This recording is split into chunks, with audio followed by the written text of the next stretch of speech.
Whew. Well, good afternoon. It's about 20 after 1 in the afternoon, and I'm heading off on a slightly different sort of day trip on my scooter. I'm not heading to technically I'm not heading to an actual tourist attraction. No volcanic lakes, no beautiful valleys, no canyons, nothing like that. I'm heading to a small village or a small town about 28 kilometers up the main road where Adi is the man, part of this family that is behind me being able to stay in this amazing place in the village near Bukitinggi. And his family has sort of an ancestral home, ancestral roots in this village, as I said, about 28 kilometers away. And he's going to be spending the night there tonight on his way to somewhere else.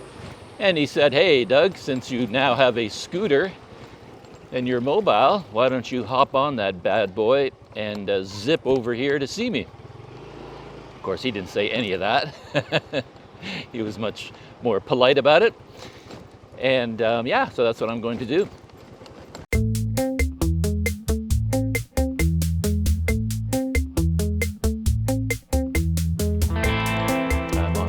Here, just leaving from the village, and timing, I'm not quite sure when he's going to be there exactly, but I figured I'll leave now and take my time.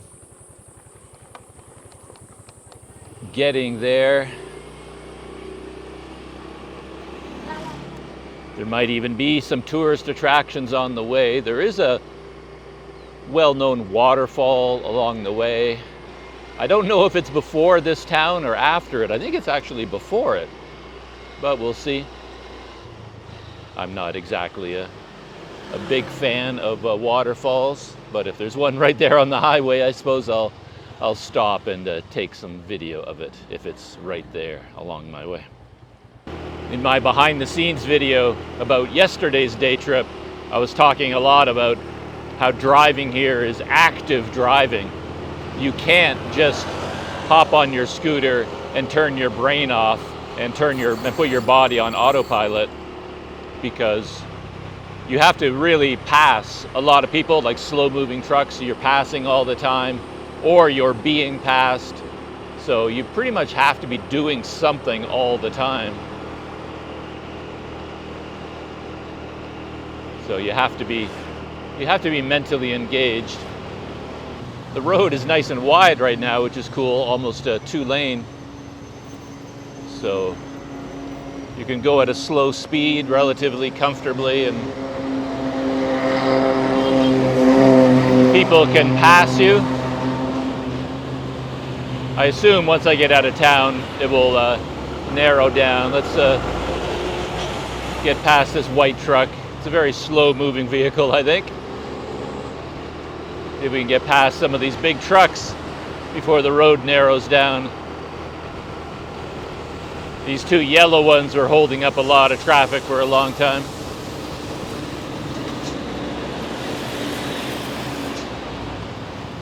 Traffic light with a red light, and this looks like a traffic light you're supposed to pay attention to. Yellow turning green, okay, hey. Very good timing.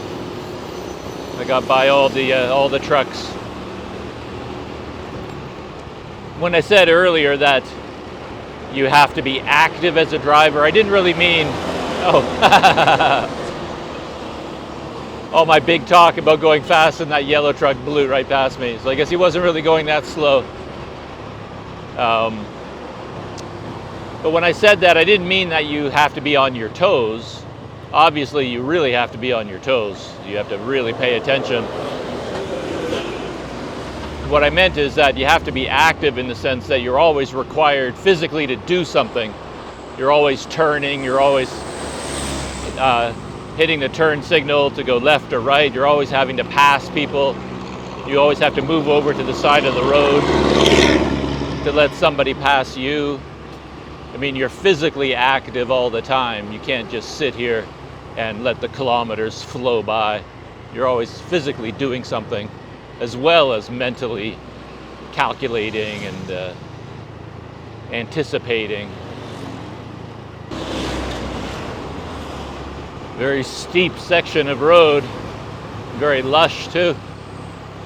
We're heading right alongside a river valley.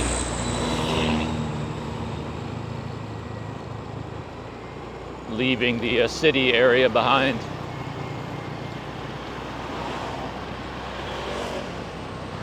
Okay, I feel a waterfall coming on. This feels like waterfall country.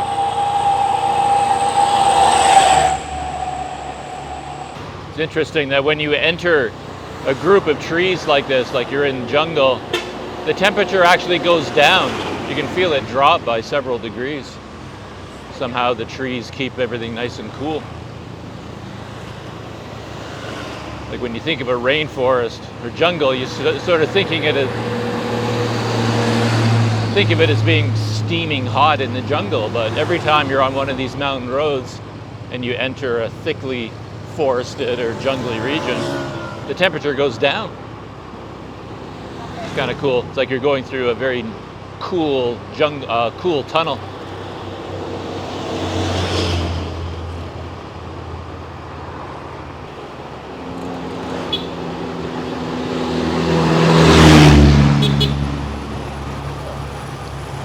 Hello. Hello. How are you? Dari mana? To Hah? my friend's house. Berhenti dulu. Dari mana? Oh, from Canada. Canada. Yeah, Canada. Yeah. You job is Indonesian? Yeah. Yeah. Oh, okay. Ooh. Okay. You job Indonesian? No, tourist. Tourist. Yeah, I'm visiting my friend here up there. Why? Why do you ask? You is a tourist? Few. Yeah, it's a very beautiful place. I like it here. Yeah, the jungle is very nice. I think there's a waterfall up there too, which is quite nice. So is Indonesian? I don't speak Indonesian, no. I just speak English. Stay. Staying in Bukit Tinggi, Bukit Tinggi. Sadik. There's a small village there. Mak, tolong foto dulu, Mak. Kitas passport. Yeah, the passport. Who are you, by the way? Why are you asking me? I am a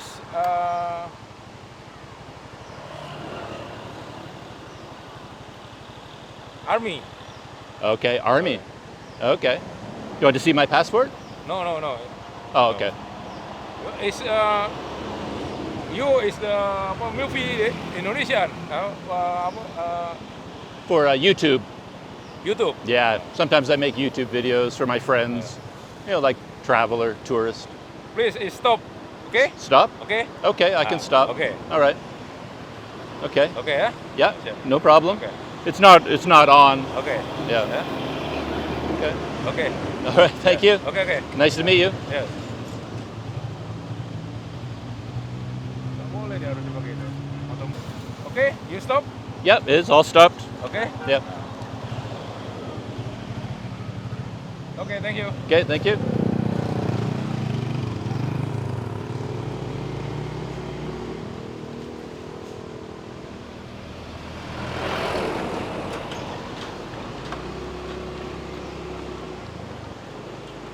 Well, that was interesting. I didn't even realize my cameras were still running through all of that.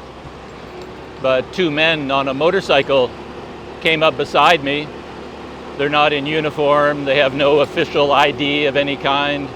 And they just told me to pull over to the side of the road and seemed a little bit unfriendly, a little bit gruff. And just started asking me questions. I assumed they were some kind of police, something like that. And I didn't really know what was going on, but then they did ask for my kitas, which is, oh, we got some monkeys up ahead. Hello there. And the Kitas is like the local ID card, which of course I don't have because, as I explained to him, I'm just a tourist. I was playing dumb to a certain extent with him, just sort of being goofy, like, oh yeah, it's so beautiful here. And it turns out, I think, that he didn't like my GoPro. It was the camera that he didn't like. And then he asked to see my passport. And then before I handed my passport over, I wanted to see some ID from him. So I asked him, well, like, who are you? And like, why are you asking me all these questions? And then he said he was Army. And then he wouldn't produce any sort of ID. And then I offered, I said, okay, so you want to see my passport? I have it here in my knapsack. I said, passport? Do you want to see it? And then he said, no. So I don't know why suddenly he didn't need to see it anymore. But he basically told me, stop filming. Like, turn off your cameras. You're not allowed to film here. So I guess, he's Army. He feels like there are security issues taking video on the highway, I guess. But at the time, I didn't even know that my GoPros were running, to be honest. And I kept saying to him, yeah, the cameras are off. I'm not taking video, and yeah, I'm not recording anything. And I thought I was telling the truth. Like right at that moment, I wasn't recording. But now that I'm driving, he eventually just says, okay, you can go. And now that I'm riding, I looked at my GoPro and I see the red light is flashing. So I was recording that whole time.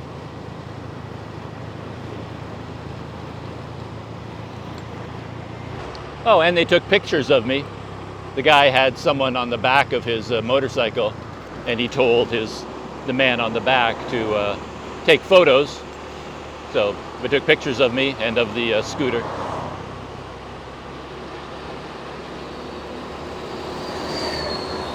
I was going to offer him a name card from my YouTube channel, but to be honest, I couldn't remember if I had any with me or not. I think I've run out. And of course, when you're dealing with the military or the police, it's best not to volunteer information. Just, if they ask a question, answer the question, but there's no point in babbling on and incriminating yourself unknowingly.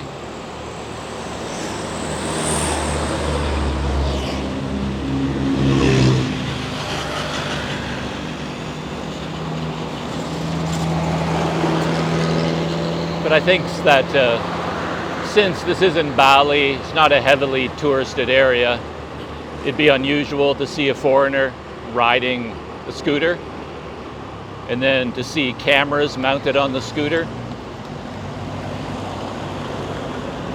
Of course, to me it feels like 50% of foreigners traveling these days are all taking YouTube videos, so it feels like it would be a common sight. But I guess for him, maybe he'd never seen anything like this before. So I guess my GoPro mount is so professional looking. Yeah, beautiful here. The road is following this gorgeous river. I've reached the waterfall that I was talking about. It's just through the trees there behind me. Lemba Anai waterfall or something like that. And there is like a restaurant and coffee shop here. And I think I'm early for meeting up with Adi, so I have lots of time, I think, to stop. But much more impressive than the waterfall is the river. Check this out. Look at that. A lot of rough water right here. And then there's the restaurant.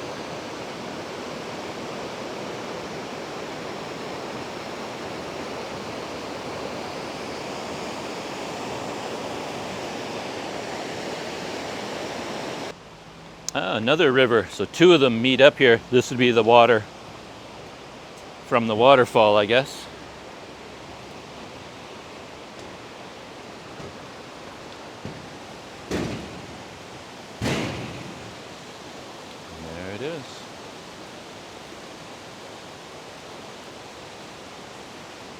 Very wobbly bridge.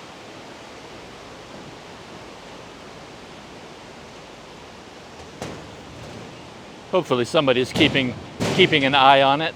It looks pretty rusty. Huh. It's not as easy getting to the waterfall as I thought. Yeah, you have to go across the highway, so I guess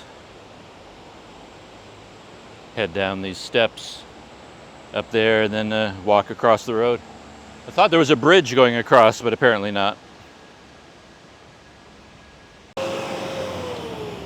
And this is something interesting. Do you see the railroad tracks here? It's part of the West Sumatran history. As you can see, the railroad tracks continue.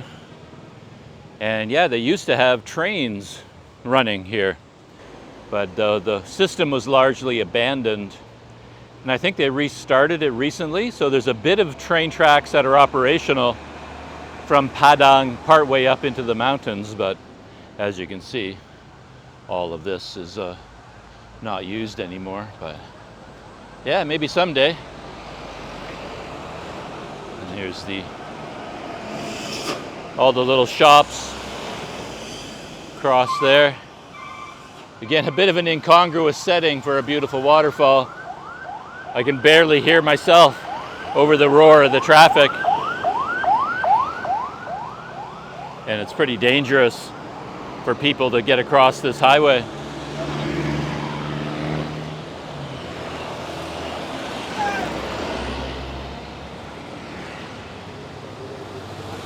Got a blind corner over there. And then, yeah, so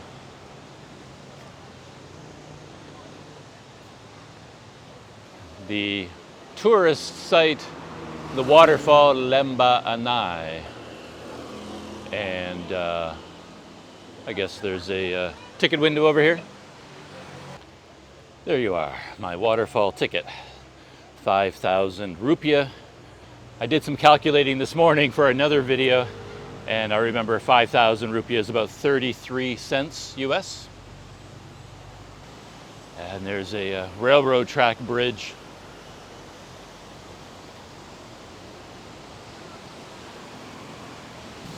There's actually quite a bit more water coming over these falls than the ones at the Harau Valley. Wow, that's pretty impressive actually for a place. Yeah, if you wanted to go swimming, that's pretty dramatic.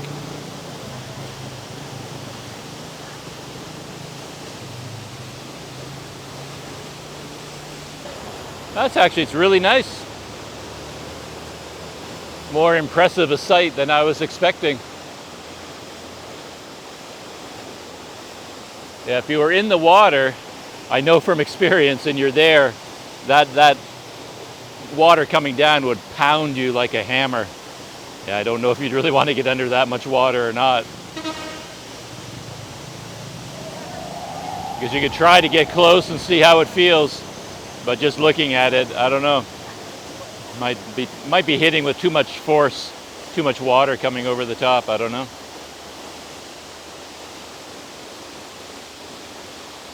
No, it's very nice. It's definitely worth stopping, especially if you're coming up, because it's on the left side of the road. So if you're coming up this way, like these cars, then you can easily pull over into there without much trouble. But if you end up parking on the other side, as I did, then you first have to get across this highway. But I guess what makes this waterfall kind of special is it's right beside the highway, so easy access. You get to see a beautiful waterfall, and you don't have to hike for 4 hours to get there. It's just right there at the side of the road. That's pretty rare. Oh, I think I figured out what the point of that structure is. It's the same height as the railroad bridge. So it tells you it's 4.2 meters, so if your truck is higher than that. But if you've misjudged your load, and if you can fit under that beam, then you can fit underneath the bridge. So it stops trucks from slamming into the railroad bridge. Very smart, I think. I'm going back across the bridge.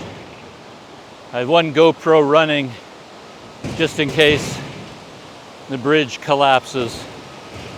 I get some video of my final moments before plunging down there into the river, or the stream, I guess.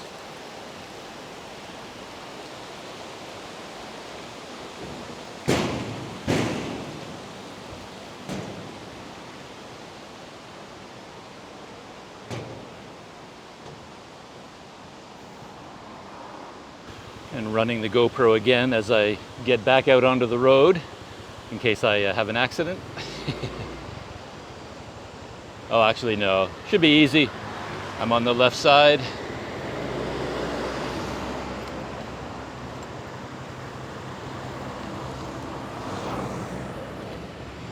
Thank you. And off we go.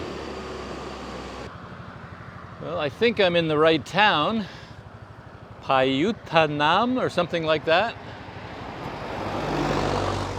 But I overshot the road, the small road that leads to Adi's house. Again, I'm not sure if he's here yet or not. All right. We're here.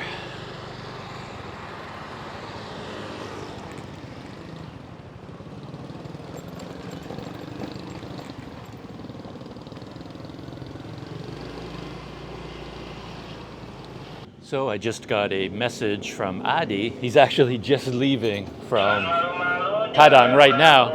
Oh. And it's going to take him about an hour to get here. There's a truck going by selling some food, so it's a little bit noisy right now.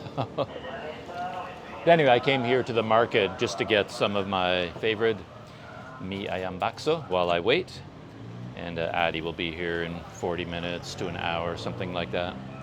So we probably won't have very long to visit because I want to be back on the road before it gets dark, but it was a nice ride to get here, and I'll get to say hi to him, see his family home, and then get back on the road again.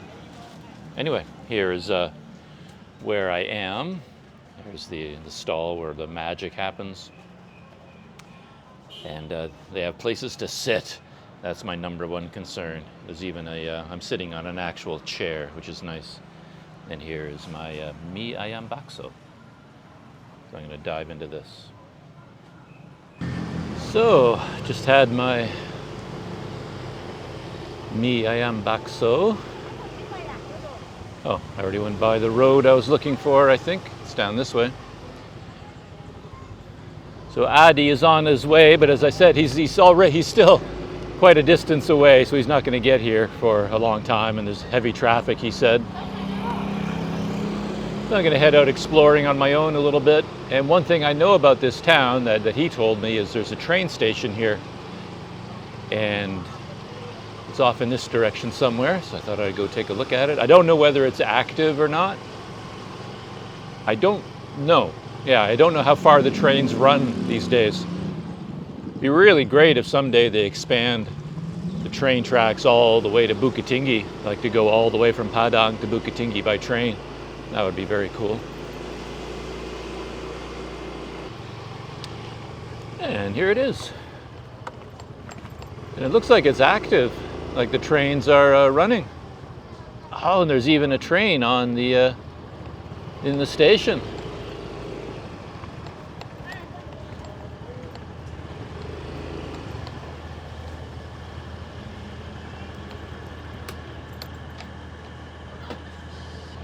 So here it is, the Kayatunam train station, and there's a little map over here. I don't know if it'll tell us anything.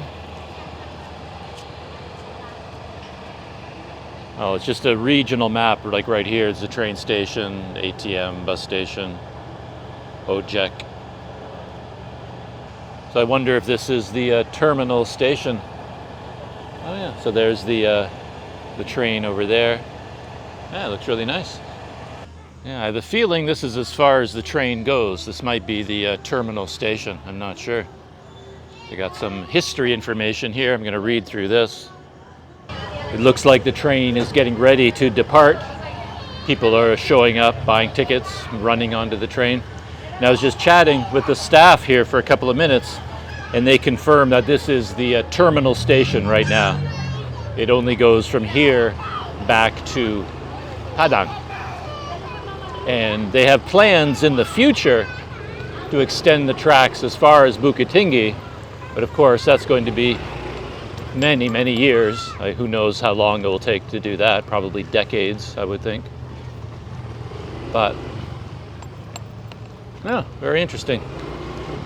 Actually, I just passed a small local road. I think I'm going to turn around and head down that road. So this is the road that I saw. Just has an... Whoops. I keep trying to reach the turn signal, but the horn button is right beside the turn signal, so I often hit the horn by accident. But that's no big deal. Everybody here honks their horn pretty frequently. Wow, look at that. School up ahead. Very beautiful school.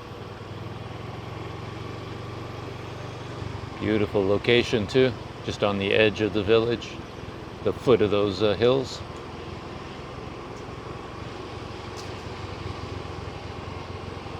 Very nicely maintained, clean and beautifully painted. Or is it a mosque? Actually, it might have been a mosque. I saw a sign there that said Masjid. And just like that, look where we are. Gorgeous rice fields.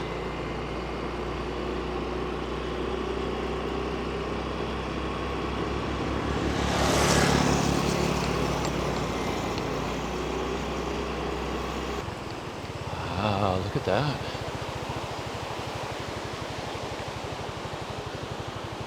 The river that I saw down at the waterfall, I assume, same river. It's beautiful.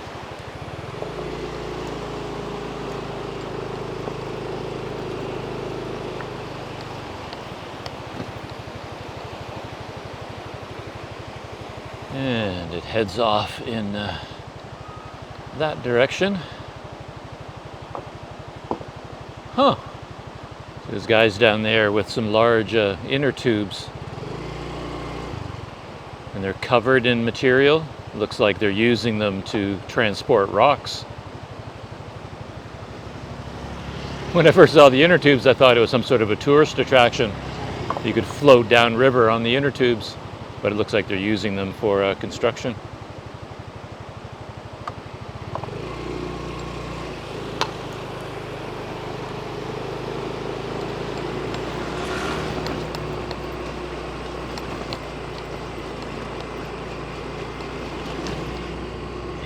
This network of country roads heading into the farmers' fields. You could just disappear back here for hours and just drive around, going around up into the hills and around in circles. Beautiful scenery.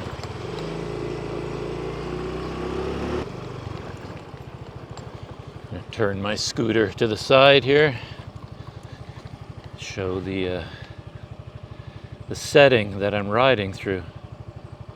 It's gorgeous.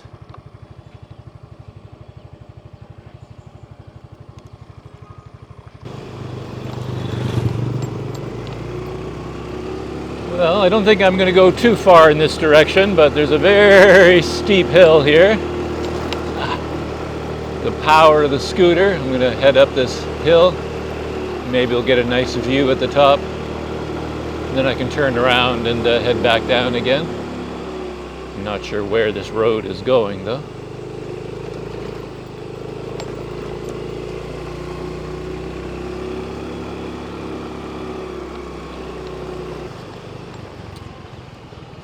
All right, I think I'm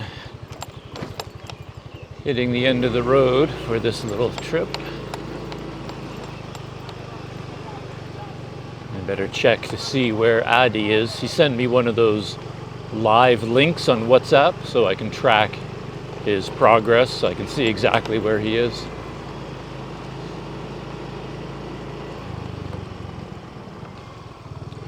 I just checked, and the live link that Adi sent me has ended, so I don't know where he is. Connection was broken, I guess. I'm turning around. I'm going to head back to the main road.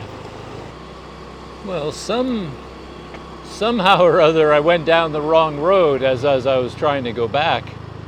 I'm not lost, of course, because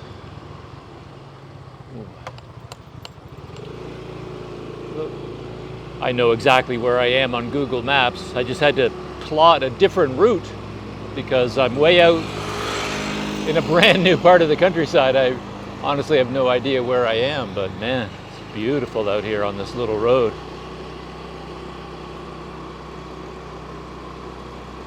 Gonna have to continue ahead a little bit and then stop and get my bearings again. I sort of feel like I took another wrong turn. There's so many of these small roads. Like I said, it's like a spider web back here. You can just go in all directions.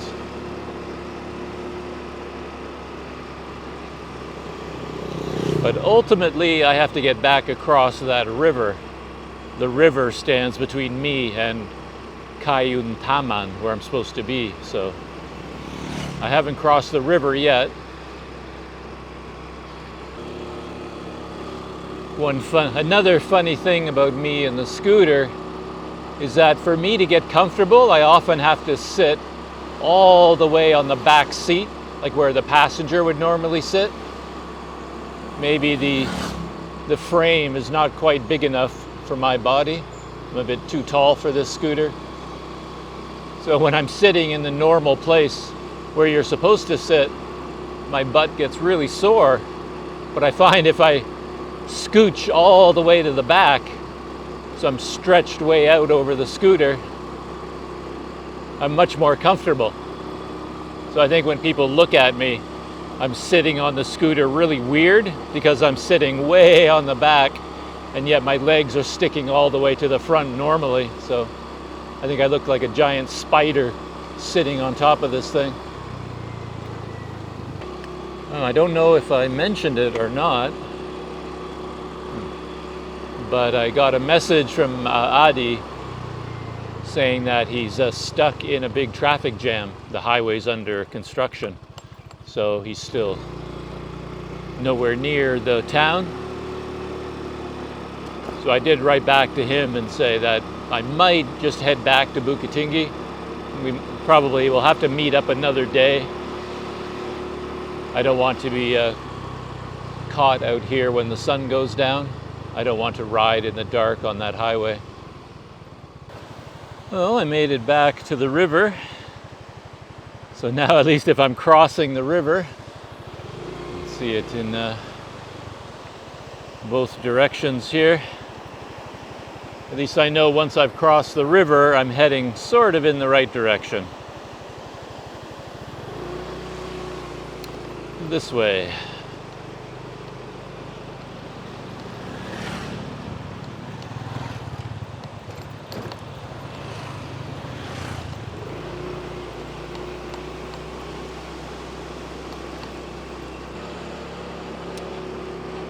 And I think this is the road to Adi's house.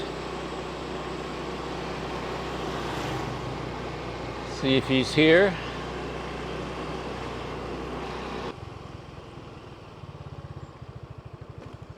I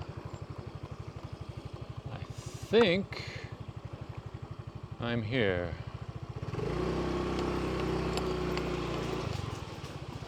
Hey, found you. How are you? Good, good.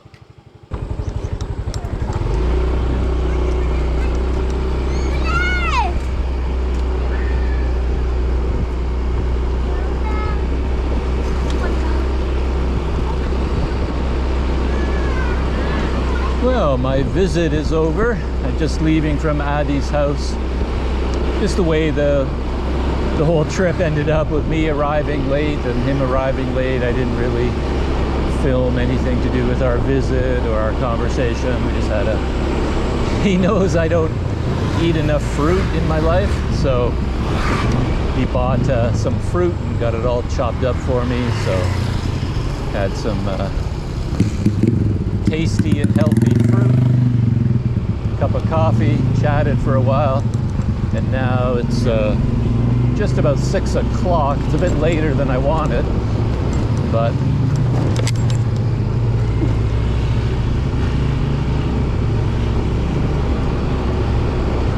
now with the sun going down, it's time to hit the road and head back to Bukit Tinggi.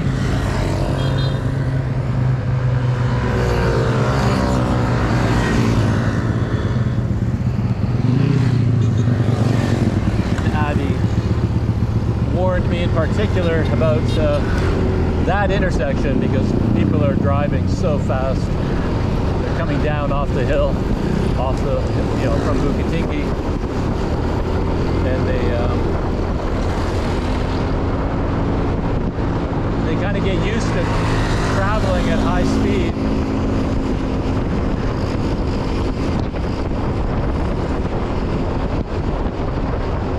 Still going pretty fast when they move through this town.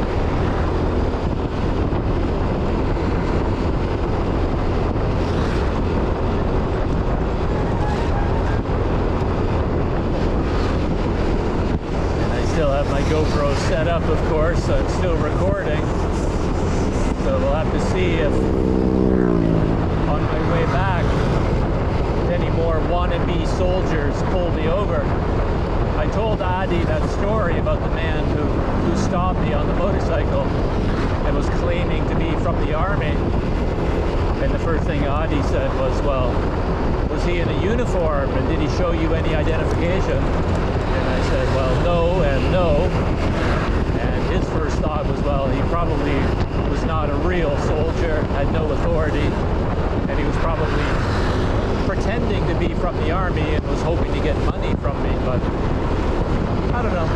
I had a feeling he really was an authority figure, but what do I know? It could be a complete fake. But I'm not going to record video of my whole trip back. I just wanted to put a little bit of an end to the day here on video. It's going to be about 50 minutes, maybe an hour to get back to Bukit Tinggi. It's probably going to be dark by the time I get there. Luckily, very luckily, the rain has stayed away. That's the main thing I was worried about. Adi said I could stay at his house there if I wanted to. I could spend the night there. But since it's not raining, I thought I would just, I wasn't really prepared to spend the night. I didn't bring anything with me, not even a change of clothes, so I figure I'll hop on the scooter, head back to Sari. So that's it for my little day trip.